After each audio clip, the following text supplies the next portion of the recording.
Friends, welcome back to my channel. आज की video के बारे में बात करते हैं। आज की वीडियो में हम लोग इलस्ट्रेशंस बनाएंगे ब्रश पेन का यूज़ करते हुए। तो इस एंड में मैं आपको बताऊंगी कि कैसे जो हम लोग इलस्ट्रेशंस बना रहे हैं या ड्राइंग बना रहे हैं उसको हम लोग कैसे सेल कर सकते हैं या मार्केटेबल कर सकते हैं या सेलेबल कैसे कर सकते हैं। बहुत ही इंटरेस्टिंग होने वाला है, तो वीडियो को पूरा देखें और वीडियो को लाइक करें, चैनल को सब्सक्राइब करें। चलिए बढ़ते हैं वीडियो की तरफ। आज की इलस्ट्रेशंस को बनाने के लिए मैं डोम्स के ब्रश पेन का यूज़ कर रही हूँ। तो आज का जो इलस्ट्रेशन है उसका मेन फोकस रहेगा कलरिंग। तो इस इलस्ट्रेशन का नाम मैंने रखा है ब्लूमिंग हार्ट। तो मैं यहाँ पे फ्लावर्स का कलरिंग टेक्निक आपके साथ शेयर कर रही हूँ। तो हमेशा से मुझे जो फ्लावर्स की जो शेड्स होते थे, कलर होता था, शेप होता था, मुझे बहुत ही इंट्रिग करता था और फ्लावर्स को कलर करना मुझे बहुत ही डिफ़िकल्ट फील होता था। तो इसीलिए मैंने सोचा कि मैं फ्लावर्स को ही अटेम्प्ट करती हूँ कलर करने के लिए।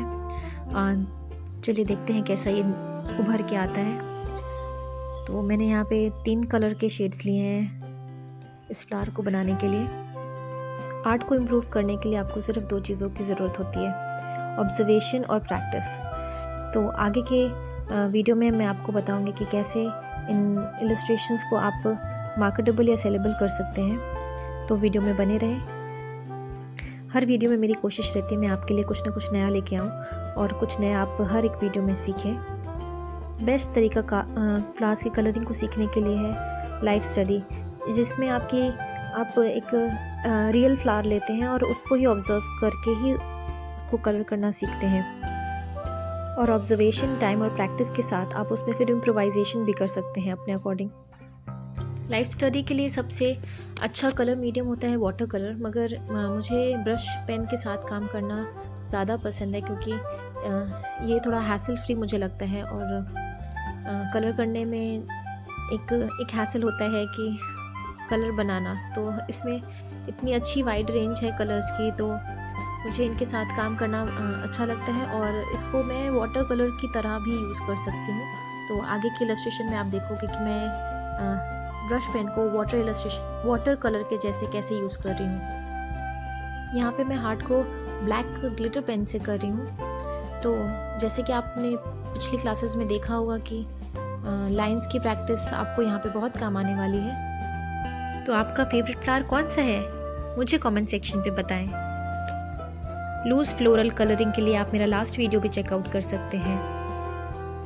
तो ये सेकेंड इलस्ट्रेशन का नाम है स्प्रिंग कॉलिंग। इस इलस्ट्रेशन में मैं कलरिंग का method step by step share कर रही हूँ, तो वीडियो को बिना स्किप किए आपको ध्यान से ऑब्जर्व करना है। इस तरीके की इलस्ट्रेशंस हम लोगों को बुक इलस्ट्रेशंस में मिलती हैं या नॉवेल्स में मिलती हैं, और आजकल तो बुक्स हमारी डिजिटल प्लेटफॉर्म पे भी ऑडियो बुक्स के रूप में अवेलेबल हैं। तो बहुत सारी ऐसी रिक्वायरमेंट होती है जहाँ पे बुक्स का इलस्ट्रेशन चाहिए होता है उन लोगों को चैप्टर वाइज, या बुक का जब हम लोग एक ऑडियो वर्जन हम लोग जब ऑनलाइन जब शेयर करते हैं तो उसमें बहुत सारी इलस्ट्रेशंस चाहिए होती हैं। तो इस तरीके का इलस्ट्रेशंस का आप अगर अपना स्किल डेवलप करते हैं तो एक तरीके से आप पब्लिकेशन हाउसेस के साथ, जहाँ पे बहुत सारी इलस्ट्रेशंस वाली बुक या बच्चों की बुक या ऑनलाइन प्लेटफॉर्म पे आप के लिए यूज़फुल हो सकती है। और मैंने आज के समय में देखा है कि बहुत से लोग ऐसी इलस्ट्रेशंस का प्रिंटेबल वॉल आर्ट बनाते हैं, प्लानर्स में यूज़ करते हैं और स्टिकर्स के तौर पे भी इन सारे इस तरह के इलस्ट्रेशंस को डेवलप किया जाता है। और अगर ट्रेडिशनल मीडियम्स के बारे में बात किया जाए तो न्यूज़पेपर्स में जो आपने देखी होगी बहुत सारे हमारे पॉलिटिशियंस के कार्टून्स होते हैं, तो उस तौर पे भी जो इलस्ट्रेशंस का काफ़ी अच्छा स्कोप है आर्ट की इंडस्ट्री में। और एक्टिविटी शीट्स होती हैं, तो एक्टिविटी शीट्स में बच्चों की, बड़ों की एक्टिविटी शीट्स में भी बहुत सारी इलस्ट्रेशंस काम आती हैं। और अदरवाइज़ जैसे आज के टाइम पे तो सोशल मीडिया में भी अगर आप देखें तो बहुत सारा कमीशन वर्क भी होता है। कमीशन वर्क जहाँ पे आप किसी इंसान का, या मतलब ऑब्वियसली इंसान का किसी ओकेजन के लिए, बर्थडे के लिए या वेडिंग कार्ड्स में पर्सनलाइज्ड इलस्ट्रेशंस होती हैं, उसमें एज अ इलस्ट्रेशन आर्टिस्ट आप काम कर सकते हैं और अपने स्किल्स उस तरीके से डेवलप कर सकते हैं। वॉलपेपर डिज़ाइंस में भी आर्ट की इलस्ट्रेशंस बहुत ही अच्छा स्कोप प्रोवाइड करती हैं, और कपड़ों की प्रिंट्स जो होती हैं उनको भी इनिशियली एज कॉपी में बनाया जाता है, इलस्ट्रेशन के तौर पे बनाया जाता है, फिर उसको प्रिंट में कन्वर्ट किया जाता है। तो ये जो हम लोग स्किल आप डेवलप करो, अपना ये ड्राइंग में आपका जो इंटरेस्ट है, तो उसको डेवलप करके हम लोग बहुत सारी चीज़ें, आज के समय पे इतना अच्छा स्कोप है तो बहुत सारी चीज़ें की जा सकती हैं। ये मेरी 3rd इलस्ट्रेशन है। इस इलस्ट्रेशन का नाम मैंने मिस्टिक बर्ड रखा है, और इस बर्ड को मैं यहाँ पे थोड़ा सा फ्यूजन एलिमेंट में दे रही हूँ इस बर्ड में। तो जैसे कि आप देख रहे हैं, मैंने पहले बेस कलर किया, उसके बाद मैं उसकी जो स्किन में जो स्केल्स होती हैं, जो हेयर होता है या फेदर होती है, तो उसको क्रिएट करने के लिए यहाँ पे मैंने उसका एक डार्कर शेड लेके मैंने उसके ऊपर से फिर लाइंस बनाई है, उसके जो स्किन में फेदर और फर को दिखाने के लिए। हाँ, तो हम लोग बात कर रहे थे कि कैसे हम लोग जो इलस्ट्रेशन आर्ट है या हम लोग का जो आर्ट है उसको हम लोग कैसे सेलेबल कर सकते हैं। तो एक होता है स्टूडियो वर्क। तो स्टूडियो वर्क में जैसे कि अगर आप अपने टाइम में अपनी क्रिएटिविटी के, अपने स्टाइल के अकॉर्डिंग आप जो भी आर्ट बनाते हो उसको आप डायरेक्टली कस्टमर को सेल्स कर सकते हो, या बहुत सारे ऐसे ऑनलाइन प्लेटफॉर्म्स हैं जहाँ पे आप दे सकते हो। तो इसमें से एक बेस्ट मुझे एज एन आर्टिस्ट फील हुआ कि कोई भी अगर आर्ट वर्क आप एक बार बनाते हो तो उसको आप सेल करते हो, तो उस एक कोई आर्ट वर्क होता है उसको सेल करने के लिए बहुत सारा समय भी लग सकता है उस आर्ट वर्क को सेल होने के लिए। तो उसका एक ईजियर तरीका ये रहता है कि आप उसका प्रिंट सेल करो, या उसका डिजिटल फॉर्म में उस आर्ट को सेल करो। तो डिजिटली एक आर्ट को सेल करने का एक बहुत ही अच्छा प्लेटफॉर्म है इट्सी, जहाँ पे मैंने भी एनरोल किया।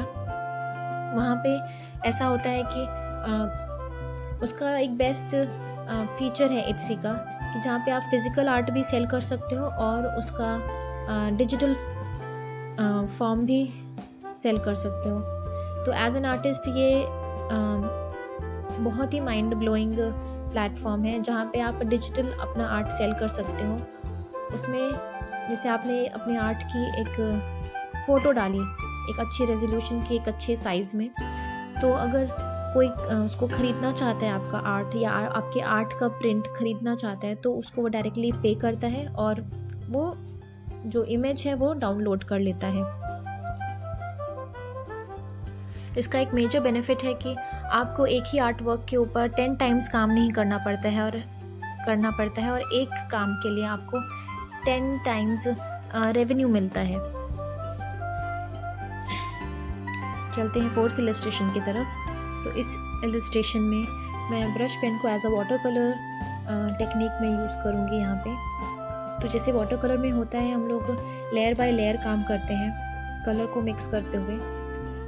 तो ब्रश पेन में एक चीज़ रहती है कि जैसे कि अगर हम लोगों ने ब्रश पेन को डायरेक्टली एक सरफेस पे किया, जो मेरा अभी एक्सपीरियंस हुआ कि उसको हम लोग वाटर कलर के लेवल पे हम लोग उसको ब्लेंड नहीं कर सकते हैं।